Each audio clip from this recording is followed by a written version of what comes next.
Welcome to this session on internationalization. I'm Mohan Kumar. I'm Dean of the Office of International Affairs and Global Initiatives of the Jindal Global University. Internationalization has two dimensions. One is the external dimension where you're interested in mobility. You want your students, your faculty and staff to go out and get international exposure, but that is not what we will be talking about. We will talk about the internal dimension of internationalization, what universities have to do within themselves to become international and to give momentum to internationalization. I just want to pose maybe 2 questions, but all of you have received the 8 questions. I'm not going to waste time by repeating them, but 2 things from my side. One, I do believe internationalization is no longer a luxury. I'm speaking from an Indian perspective. I think it has become a necessity because if you want to be considered a good university, a solid academic institution, it seems to me you really cannot get away from internationalization from within. What does this mean? I think this means internationalization across the board. We're talking curriculum, we're talking pedagogy, we're talking technology, we're talking students, faculty, research. So every aspect needs to be internationalized, and that's a challenge. Finally, of course, can you ever have any meeting these days without mentioning COVID? So COVID has upended many of these things, and it'll be interesting to see whether this time can be taken advantage of by universities to prepare for internationalization. Even if mobility has been impacted by COVID, can we prepare universities so that when the time comes, hopefully summer of next year, 2022, we can then set the process of internationalization really on course in various universities. I'll stop here and I'm going to call on Professor Lianzhen from Vice President International from the Zhejiang University in China. The questions, as I said, are always, they've all along been with you, so I will not repeat them. I will give you a small indication at 5 minutes that you have 2 minutes left so that it doesn't break your train of thought and we can all stick to 7 minutes. Thank you, Professor Lianzhen. You have the mic. Thank you very much. And I'm very happy to be part of this forum.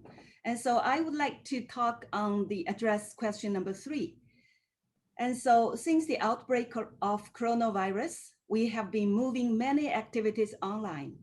Throughout the process, we seek to engage 3 types of stakeholders across the university. That is the 3 S. The first S is staff, the second S is scholars, and the third S is students. And at the staff level, from coordinators in colleges and schools up to the university leadership, our relevant staff have reached out to explore, develop, and deepen global partnerships. And the virtual meetings have proven to be cost-effective. For instance, we have held 8 virtual signing ceremonies with KAIST in South Korea, Wageningen University in the Netherlands, and the university in Japan, Cornell in the US, Mine Paris Tech in France, Eindhoven University of Technology in the Netherlands, University of Glasgow in UK, and the Cape Town University in South Africa. And we also have had a series of presidential or vice presidential meetings. And on top of that, we also launched the ZGU Global Capacity Enhancement Project, which is a campus-wide initiative for capacity building. Under this project, on every Friday of last November, for instance, we connected with the University of Bristol for a joint workshop on internationalization. And secondly, at the scholars level, we encourage them to follow up with their foreign counterparts to continue collaborative work, if that is possible, and even to initiate virtual conferences around areas of mutual interest.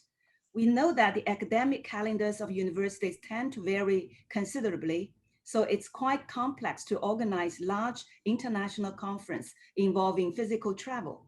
Accordingly, the appeal of virtual mobility is the possibility to convene researchers in new ways and enable new forms of interaction, regardless of place and time.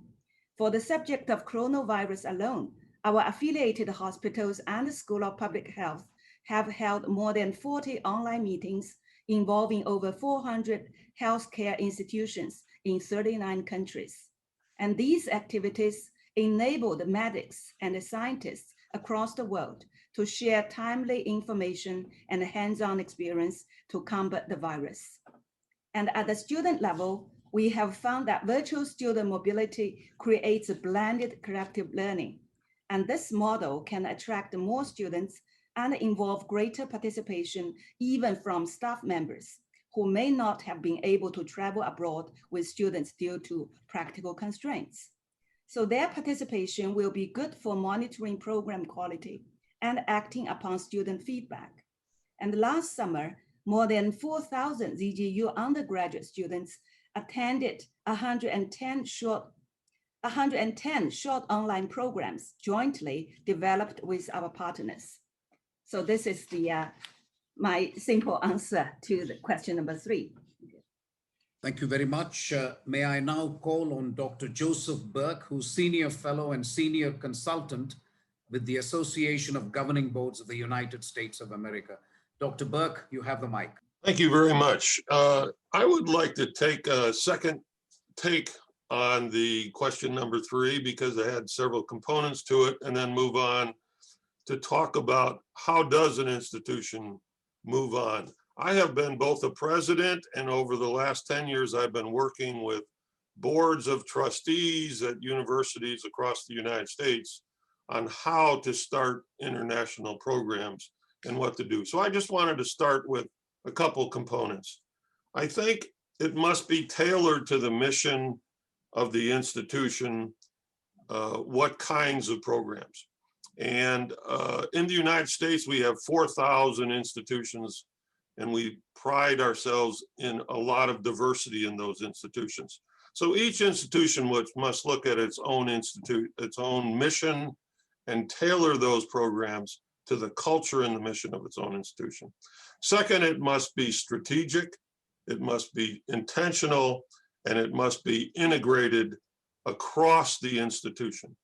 And I think this is even more important when we talk about internationalization within the institution, as opposed to the previous examples we've had in terms of exchange programs, et cetera. When we bring the curriculum engaged to it, we really need to integrate that. And that's why we see my colleagues on this panel, many of them are either at the dean level or at the vice president level. That's the organizational level to start integrating curriculum, programs, et cetera. The third one, it must have the campus leadership. And I wanted to just say, it's important here, I think, to bring in the president. The president must understand the entire complex of what's happening in internationalization. But also, I'd like to make a pitch, since I work for this organization right now, is it's important that boards of trustees or boards of directors come online. And one of the things we're finding in the United States is board of directors have viewed themselves in history as oversight groups. We are seeing in the modern era of governance that boards must take a second look at that mission and become participants and become supporters. So particularly when we talk about internationalization, boards, if they're selected correctly, can really help in the partnership, because one of the constant elements that we talk about in internationalization is creating partnerships, whether it's universities, whether it's businesses. And if the boards are properly brought in to understanding the goals, the outcomes, the processes, they can actually be an opening and a great pathway to encouraging additional partnerships. The last one I wanted to say is, I think any internationalization effort, whether it's the external, as we've talked about, or the internal, must be metrics based and data-driven. I think as we look at where we want to do these programs, how we want to do these programs, we must keep in mind the measurement aspects of what we want to do and how to do that, and look for data to prove our case, not only to our own campus audiences and campus leadership, but also to the community around us, to those partners we're talking about.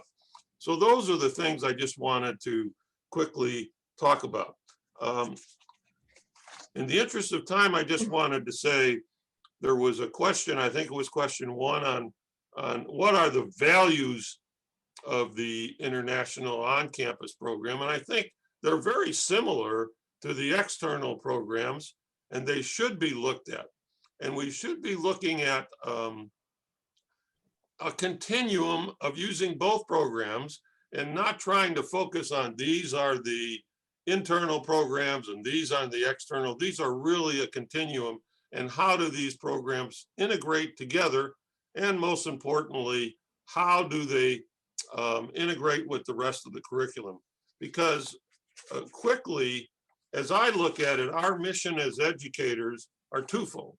It's one, to enhance the skills of our students in the diversity of communication techniques, diversity of learning cultures, diversity of intellectual products and creation of those products, the diversity of organizational structures that a student can be exposed to, and also the diversity of problem solving. And by using internationalization, we see a great diversity among cultures and nations. And the more the student is exposed to that, in essence, what it's all about, and this is what I'll close with, is we are teaching our students to learn how to live, to work, to play, to pray, and to interact in in a variety of intercultural environments. And with that, I will turn it over to my colleagues. Thank you, Dr. Burke. I thought you made several points, and we will come back to those. I'm really grateful to you for having made those points, and I would encourage everyone else who spoke also to react to that if you find it appropriate. But as I said, we will come back to it, but thank you very much. Professor Milette Shamir, Vice President International, Tel Aviv University's Israel. Madam, you have the mic. Thank you very much. And it's really a joy and a pleasure to be here with you all and to speak about this very, very important subject. Perhaps what I will do is, Professor Lianzhen spoke of the 3 S's of scholarship, of staff, and of students. Dr. Burke added the boards to that mix as well. Maybe what I'll do is focus, kind of zoom in on internationalization at home as it relates to the student body. Because that is a personal passion of mine and a big strategic goal of Tel Aviv University as well. Internationalization at home at Tel Aviv University has been an important pillar of our overall internationalization strategy now for several years, even before COVID-19. Part of the reason for that is if I were to share with you a little bit about our student body, our students tend to be a little bit older than, say, American or European students, because they usually come to university having completed an army service or a national service and having traveled around the world. So they do come with an international baggage already for the most part, but they also come at a later stage of life. And for many years, it's been a challenge of the university to convince them to take advantage of physical mobility programs. So only a small percentage of Tel Aviv University students actually traveled for a semester abroad. And so we were forced from the beginning to think about internationalization at home as an alternative. But of course, COVID-19 has pushed this, as it has so many other aspects of our lives, has pushed this forward with a lot of energy. And in the past year or year and a half or so, we devised several programs which were meant to enhance the international experience of our student body, primarily switching a portion of our classes to English to make sure that even though our students study for the most part in Hebrew, that their English skills become stronger as they work through their BA degree. We've had a lot of success switching visiting professorships from actual visits to campus, which we do in great numbers before COVID, to Zoom teaching. And we've had several very good experiences with students across our comprehensive campus who came to teach courses on Zoom from Europe, from the United States, and it was a very good experience both for, I think, the faculty and for the students, of course. And we've also had much success in issuing calls for collaborative international teaching.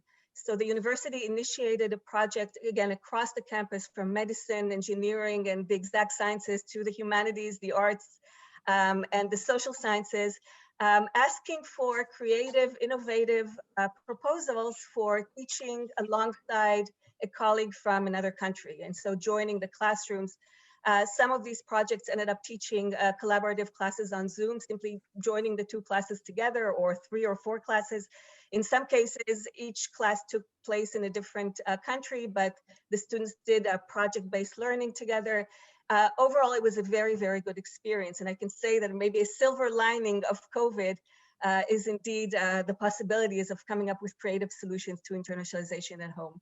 Having said that, I want to echo what Dr. Burke has already said, and that is that internationalization at home doesn't replace physical mobility or other forms of internationalization. I think that it will be our challenge in the next few years to work with data, with matrices, in order to figure out the right balance between these two things. And as we gradually make our way back to international travel, to think about what travel means and how to make the most out of these moments when we do decide to send staff and students and faculty members abroad, to make sure that the experience abroad is worth the trip, which we now know is a price that we're all, the whole planet is paying, encouraging physical mobility in large numbers. So I'm here to say a word for balance and for putting our heads together to figuring out how internationalization at home can work together, as Dr. Burke said, with physical mobility.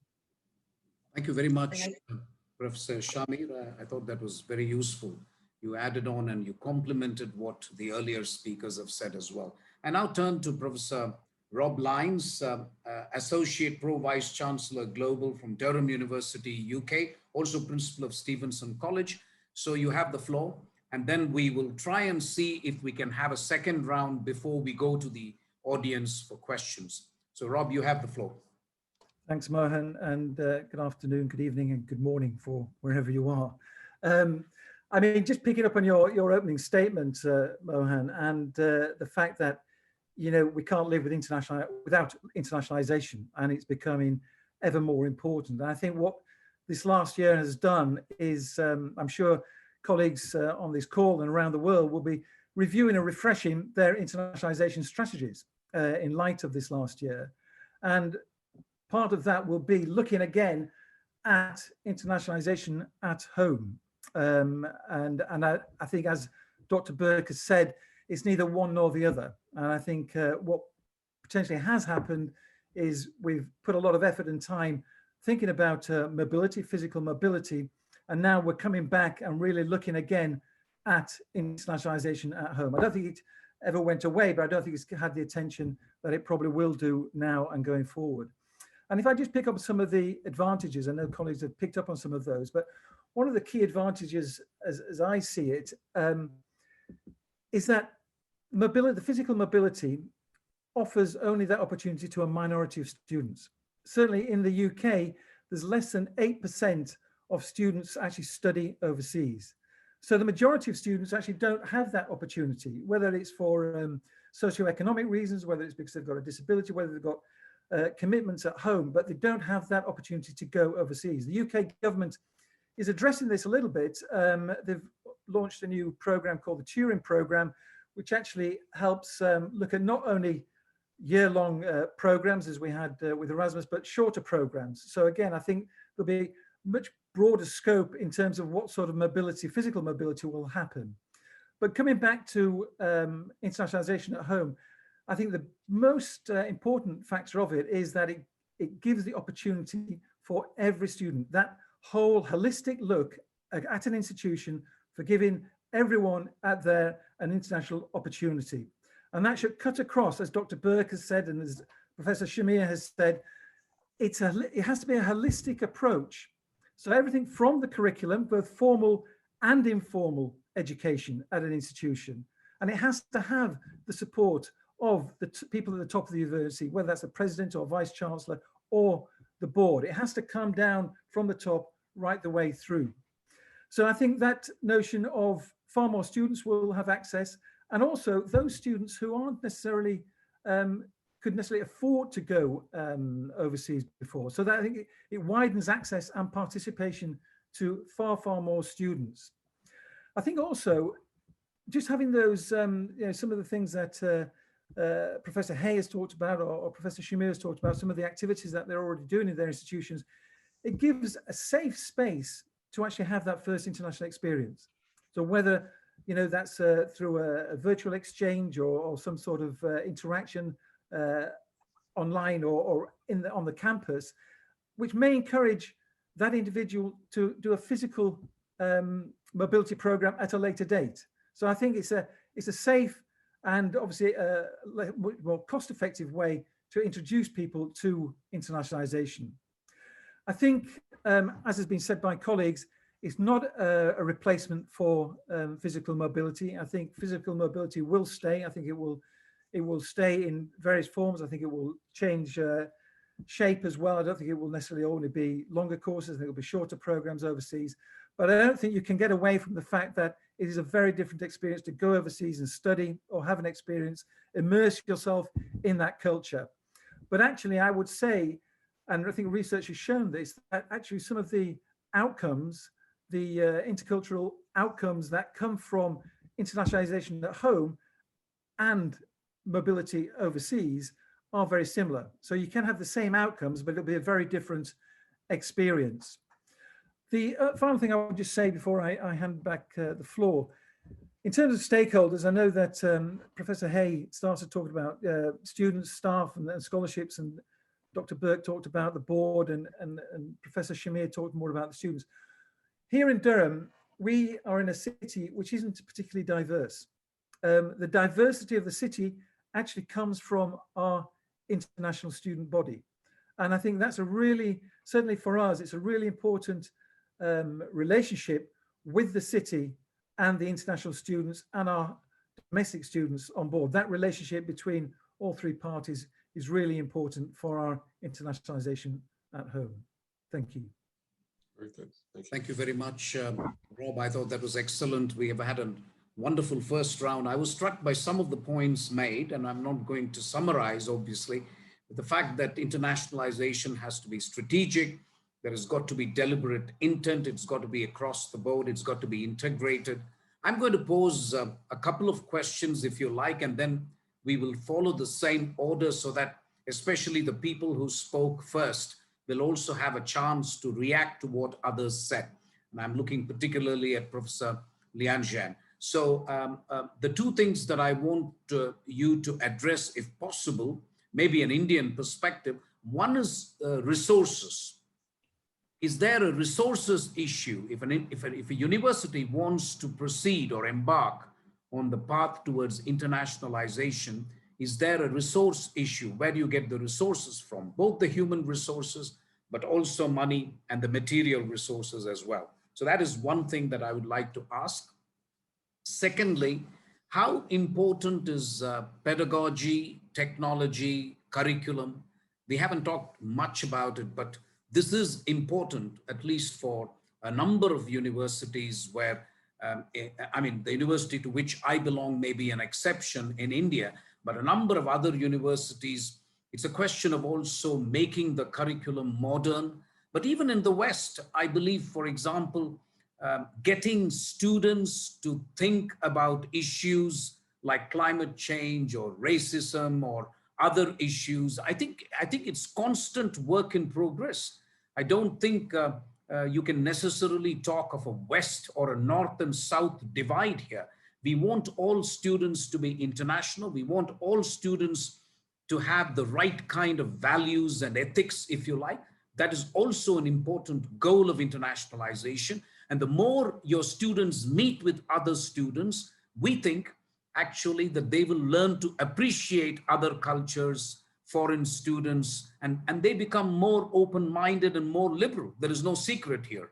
I'm only stating a fact. So I would like you to address a little bit, but also an opportunity to react to the wonderful points made by all of you, actually. So Professor Lianzhen, can I request you to go for maybe 2 or 3 minutes, if you like, all four, and then we will try and see if there are questions from the floor.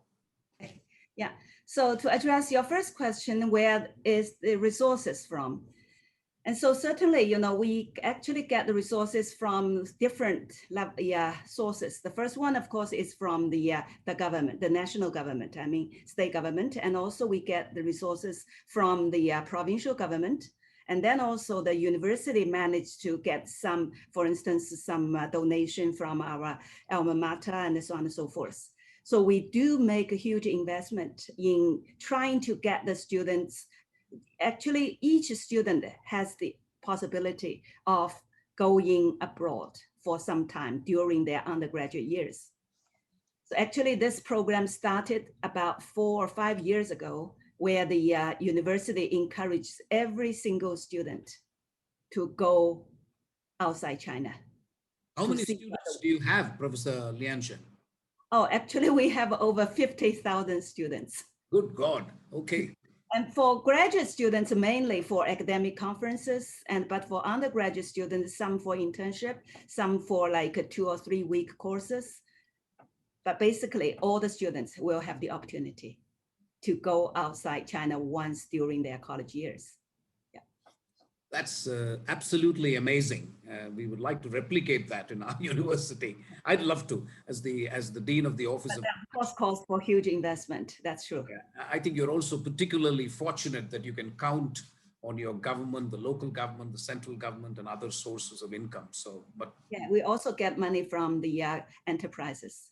The enterprises as well, fantastic. Private owned, yeah, not state. Thank you so much, thank you so much. Dr. Burke, if I can request you, please. Yeah, let me take the first one, and I think the resources are important.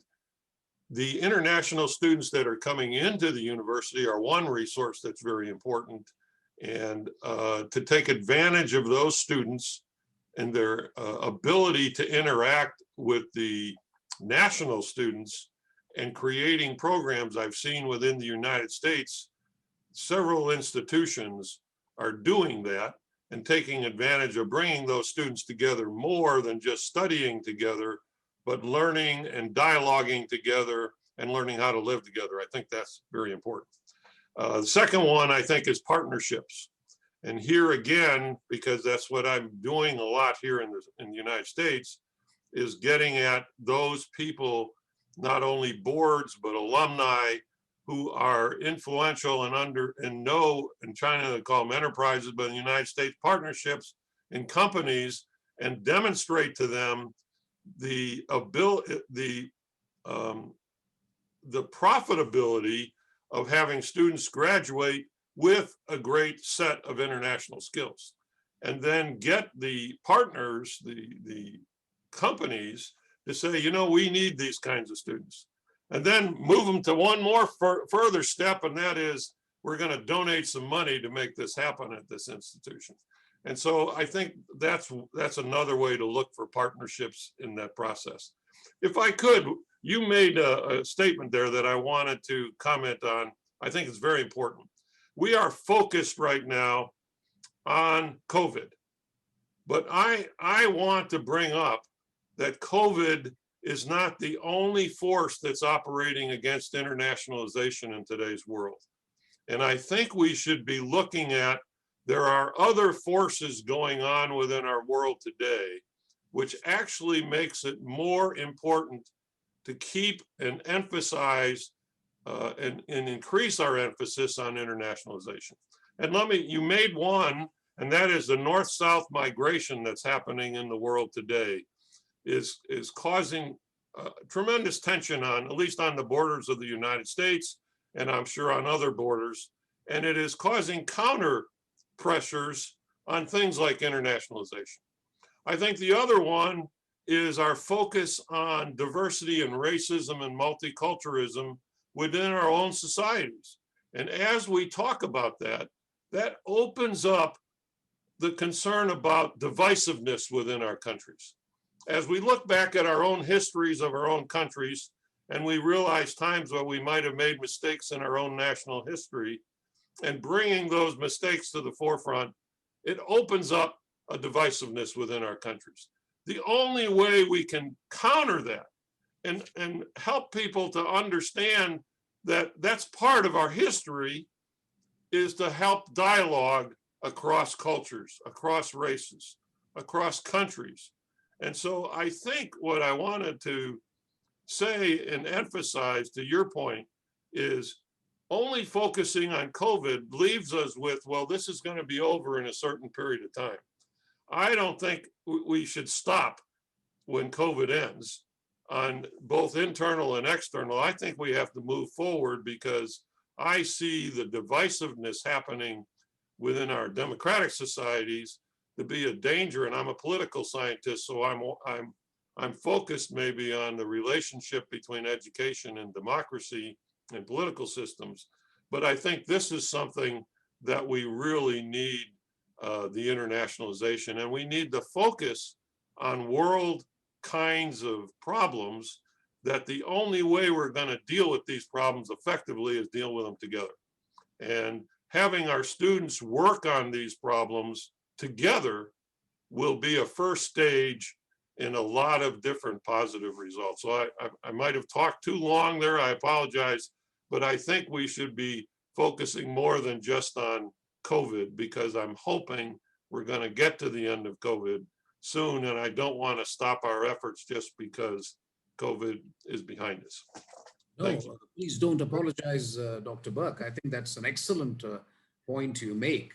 We are so obsessed by COVID and preoccupied by COVID at this point of time that you tend to lose focus on the other trends which are happening, and they will impact internationalization whether you like it or not. And that is a profound challenge for universities, and for universities which consider themselves liberal centers of learning. So you make an excellent point there. Professor Shamir, can I turn to you, please? Yes, with pleasure. I would like to continue the discussion about internationalization of the curriculum. And, you know, I can only agree wholeheartedly with what Dr. Burke has said about the importance of intercultural international education, not just for pragmatic reasons, you know, to prepare our students. We have an obligation to prepare them to a market that is becoming increasingly globalized, but also from an ethical point of view. I think that's exactly right. Overcoming divisiveness is a primary goal of internationalizing the curriculum. But maybe what I'll add to this discussion is a pragmatic question that I'm grappling with, and I'm curious to know how my colleagues are handling this. And that is the question of, how do you internationalize the curriculum? You know, in institutions that have academic freedom, where it is the professors who design their syllabi and who are in charge of the content that they convey to their students. Leadership, at least in my university, has very little to say on the level of individual courses. What are the strategies and the mechanisms that we have at our disposal in order to bring about this internationalization on the level of individual courses? One of the ways in which I've been trying to do that alongside my colleagues is to insert multicultural and international curriculum or learning outcomes into the process of evaluation, particularly internal evaluation. In other words, to make sure that when programs are evaluated, departments, disciplines, that there is a very concrete list of questions asked of them about how they prepare their students in such a way. How do they offer them these skills that will allow them to become global citizens and better human beings and better equipped for the marketplace? Another thing we've tried to do is when new programs are being designed, to make sure that these are requirements from the outset, that whoever initiates a new program on campus will have to also answer questions about intercultural and international learning outcomes. But I have to confess, it's a slow and it's a frustrating process. And again, I'm curious if anybody has thoughts and recommendations, I'd be curious to hear them. Thank you, Professor Shamir. Professor Lynes, Rob, you have the mic. Yeah, thank you. Really interesting points from my colleagues. I mean, if I just pick up on the last point that Professor Shamir talked about, how do you get academics to, sort of put this into the curriculum? It's not easy, and particularly when academics have got that freedom. And I think this goes back to an earlier point that I think Dr. Burke or Professor Hay was talked about, was you have to have leadership from the top of the organization. There has to be that commitment from the top that this is important. This is important for our institution, this internationalization, not only the mobility side of it, but internationalization at home. Now, I know at Durham, I think we looked at this 10 years ago. We actually put it was part of our education strategy 10 years ago, internationalization at home. And one of the outcomes of that was that at the time, it was mainly language students who did language courses, but other students doing different courses wanted the opportunity to take languages. And as a result of the putting internationalization at home in the curriculum and looking at the internationalizing the curriculum, the change was that every student now at Durham has the opportunity to take a module in a foreign language. Now that's a really positive change, but that only came about through commitment and buy-in at the top of the organization, through dialogue with academics, through that, I suppose, reward as well. I mean, you have to reward academics in some way, and you have to reward students in some ways for engaging in this. But I think you raise a really important point in that internationalization at home done well in a holistic way across the campus, across the university is not easy.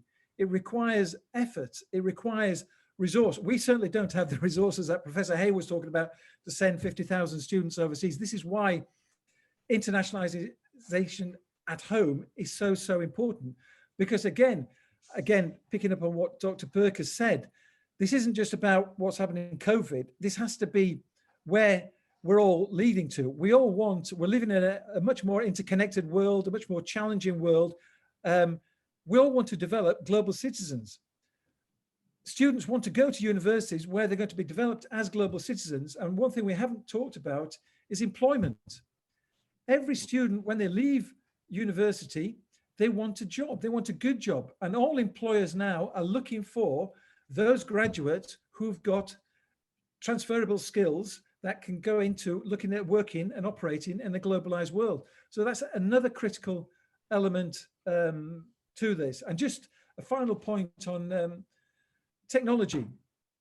We are, and certainly will be past my lifetime, but we're at the beginning of what we can do with technology. I know, I mean, I remember, don't show my age, but, days before the internet, life before all the social media that we have, all the tools, this that we've got today. I remember a life before all of that. And think how far we've come in 20 years. Think where we might be in another 20 years or 50 years.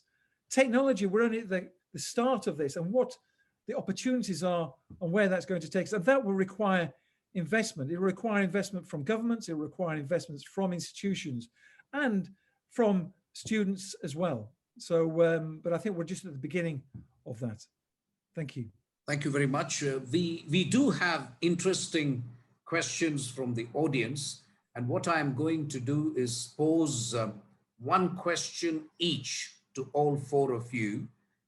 Of course, it's arbitrary, but that I think the questions will be relevant and it's based on your own interventions. The first question to Dr. Burke: in the era of controlled borders, inward-looking polities, what does it mean to encourage global citizenship as universities internationalize at home? So that is your question. And while you take a minute to think about it, I will tell the questions to the other three so that they can prepare for it. To our Chinese colleague, Professor Lianzhen, today's internationalization, the governments of various countries have made internationalization of higher education a national priority. What specific role can government play in encouraging internationalization at home? So since you mentioned government and how federal governments and the local government has helped, it would help if you can mention the specific role played by governments in internationalization of education in China. To Professor Shamir, what happens if those who are teaching and who are involved in internationalization have themselves had no access to go overseas? So you have professors who are preaching internationalization, who for various reasons have never had international exposure. So that is the question for you. And to Professor Lynes, how to avoid commercialization of education. We understand that market forces cannot be ignored, but are you worried by the increasing preponderance? The commercial preponderance is what the person asking the question says. It bothers him or her that it should not lead to a complete commercialization of education. So these are the 4 questions. We will just have time to then wind up. If I can begin with Dr. Burke. You have the floor, sir. Well, thank you. As I understand, because of the control of borders and the migration problem that we're having, how can we get people interested in internationalization? Encouraging global citizenship as well. Global citizenship. Well, I think one of the reasons I raised it here is because I think we have to talk about it. And I think one of the things we're not talking about is the role of education and citizenship in this time of divisiveness. Now, some educators are. I don't want to label, we are a group of thousands of educators. But our leaders need to stand up, and we need to start talking about the linkages between these things. And our leaders need to be encouraged to do this by their faculty and their staff. And it's not only the leaders, it's the entire campus, but we have to recognize it first. And so what I was doing here today is to say, COVID is a physical thing that we're dealing with. We're all working together on it, but there are other things that we are dealing with, whether it's immigration, environment, which we all also need to work on. And we need to spend as much time talking about those things and addressing them as we do COVID, because we're getting a handle on COVID, but these other things are beginning to plague our political systems, our economic systems, and they are in the long term, in my opinion, going to have greater impact on our societies in the long term. Now, COVID might have a sudden surge and we might see something different, but these are the things we actually can control. I think if we get together and work at these things, and I don't want to be altruistic here, but I think the first thing you've got to do is counter them. And what I'm seeing in the United States, so let me take my own country. I don't want to criticize other countries, but we are reaching a point where our political system is shutting down because people are not tolerating people with different viewpoints.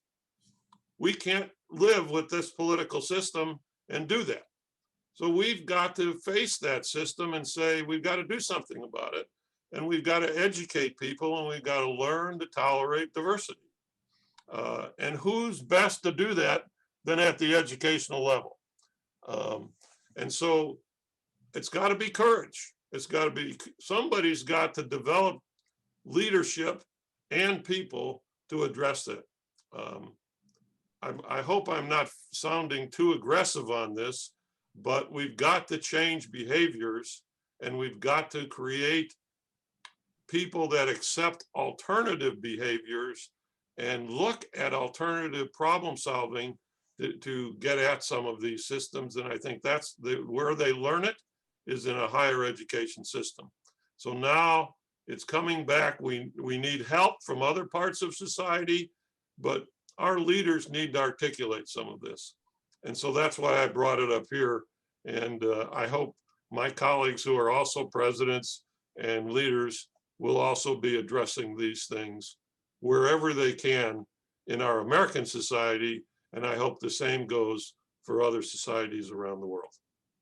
I couldn't agree more, Dr. Burke. None of our societies are perfect. I cannot, of course, speak for others. I can certainly speak for my country. And I think we need universities to become the hub of exchange of free ideas, accepting people who have a different point of view, accepting that dissent or disagreeing with authorities is not a bad thing. Speaking truth to power is vital. And I think you're absolutely spot on, but that's again my personal. Thank you very much. Well, I'm sure there are people that disagree with us, and we've got to be accepting to that and talk it out. So you know, in the best spirit of democracy and free thinking, we can only express our views. But I turn to Professor Lianzhen, and there is a question on. There is a certain envy from an Indian perspective when we look at what you said. And you said you're getting money from governments. You mentioned 2 governments. You're mentioning companies. You're mentioning alumni. You're mentioning donations. I can only look at you with envy. So please elaborate on what governments can do to promote internationalization at home. Thank you. Okay, so yeah, I know this is actually the government's role in encouraging internationalization at home. And so from my perspective, I think the more important thing is really the policy issue. So the government makes policies encouraging the universities to go internationalized. And so here I like to give one example, which also relates to Professor Shamir's point. Because here the Chinese government is encouraging universities to work together with a foreign university to set up joint programs or joint institutes. And so in my university, for example, we have several joint programs. Actually, we have more than 20 joint programs, and we also have got some joint institutes. For instance, we have got one joint institute with University of Edinburgh, focusing on biomedical science and also bioinformatics. And so the students actually are enrolled after the college entrance examination. And after 4 years of study, they get 2 degrees, one from our university and one from the University of Edinburgh. And so actually professors at both universities work together to develop a curriculum for this particular group of students. And we don't really worry about the students, you know, the transferable skills, or we don't worry about their becoming global citizens after graduation. And actually, so far, we have got 2 cohorts of students graduating from this joint institute. And I would say that they are far better than the other students in our university. So I think this is really the result of the encouragement from the government in terms of policy. Thank you very much. Professor Shamir, I don't know if this applies to Israel, but I know what this questioner is asking. It will apply to a number of universities in India, although not the one where I'm working or the one which is organizing this summit. But if you are faced with this unenviable task of having professors who are preaching internationalization, but they themselves have no international exposure for one reason or the other, then do you consider that as an insurmountable challenge, according to you? As you've hinted, I'm not sure I'm the right person to address that question, because in fact, Israel is, unlike India, is a very small country. And so academic, the career track for academics in Israel, I would say 95% of cases includes some kind of international education. And so most of our teachers do have an international background. Having said that, I'm very mindful of what Rob was speaking about earlier, and that is that our campuses are diverse. Some people have more opportunities than others. International travel is not something that everybody can afford or is able to incorporate into his or her career, also on the level of teachers. So everything I think that we spoke about in terms of internationalization at home applies to the teachers as well. I think that teachers who cannot, for any reason, have international exposure in their career need to do whatever is in their power to help bring the world to their campuses. And this ties in, of course, with what Lianzhen has spoken about, international programs, bringing international students in. But I think it also relates to a question that we will all be facing in the next few years after this pandemic, hopefully weakens, if not altogether disappears. And that is the answer that we will need to give to our students of why it is worth their time to come physically to campus. This has become, it's no longer self-evident that students should spend time and effort to physically come to our campuses in order to study, where we've already shown them that there's a pretty good solution on Zoom. And we will have to give an answer to that. And I think that part of the answer was embedded in what Dr. Burke was talking about in terms of creating a hub of diverse opinions and free speech, and creating the campuses into a lively place where dialogue and interchange happens. But another part of the question is to create the campuses themselves as international hubs, as internationally diverse bubbles within cultures that are largely national in their scope and in their character. And so I think that for those teachers who don't have the opportunity to leave, they certainly have the opportunity to contribute to the ways in which we can bring the world, each of us, to our own campuses and create these international hubs within our own countries and within our own societies. Thank you very much, Professor Shamir.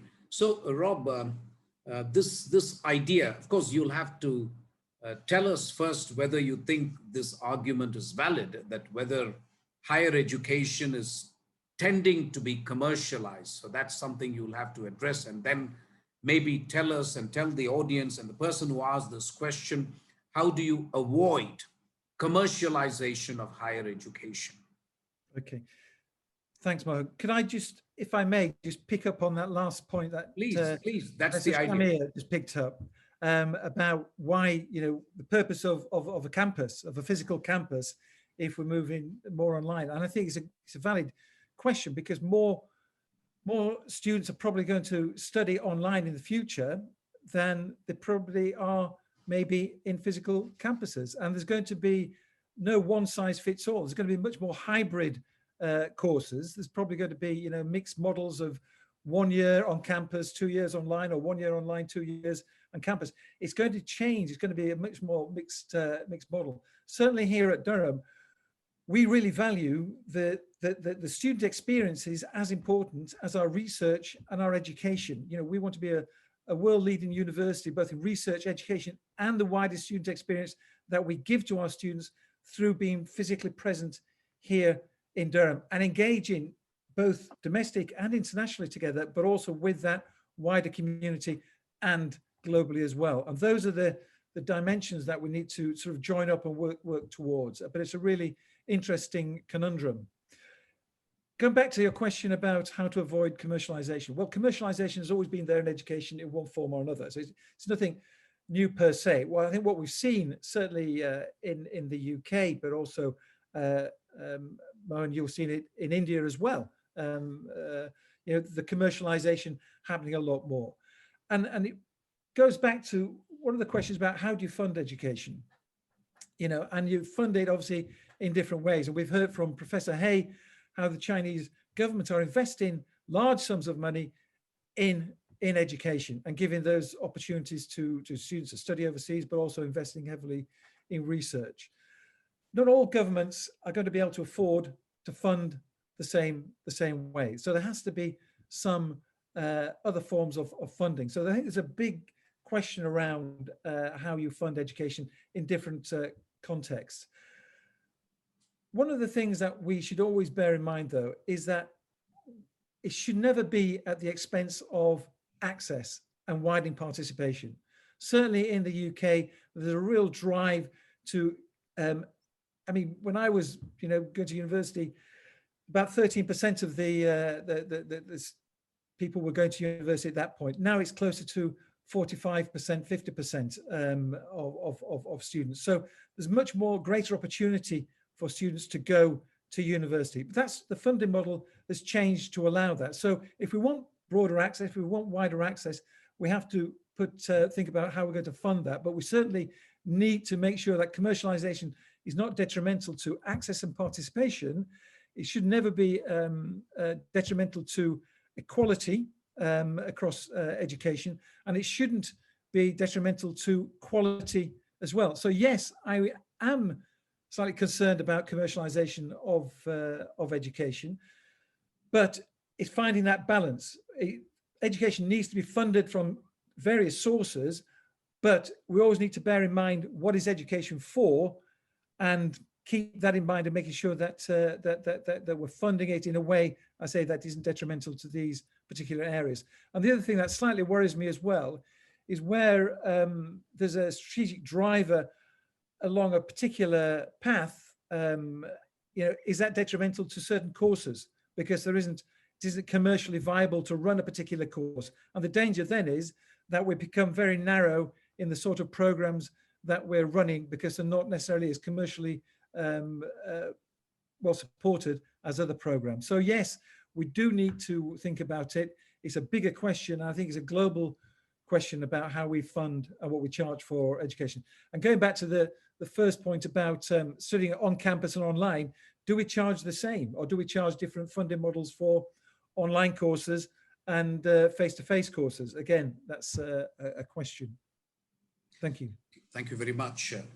We are now winding down, but since I do have 4 minutes and I don't want to let you go, all four of you are eminently articulate and I've learned so much interacting with you.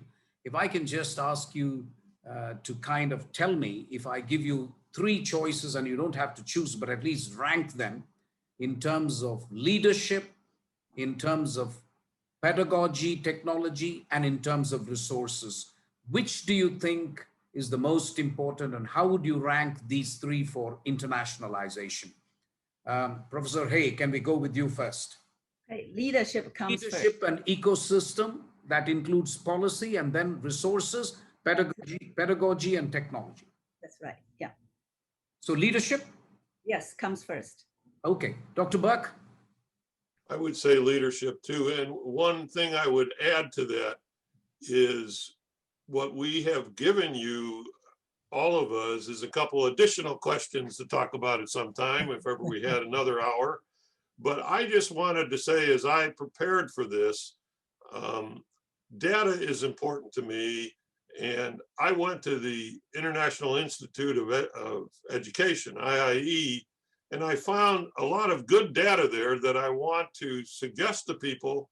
If you go there, there's a monthly magazine on how to deal with the pandemic, and it's all best practices. And what I have found as I've gone around to schools in the United States is they are all asking for, how do I fix this? Or what are other institutions doing to work on these problems?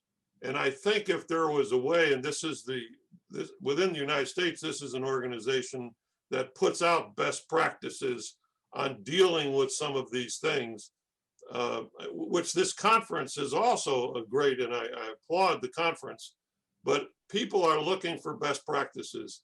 And to the issue in Israel, which we all have, how do I motivate faculty members?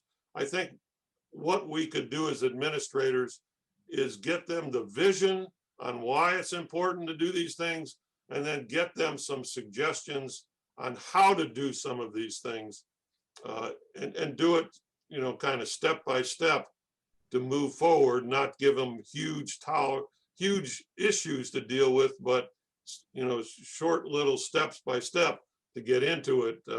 I think might be a way to do it, but leadership is definitely part of this process. Thank you. Thank you, Dr. Burke. Professor Shamir?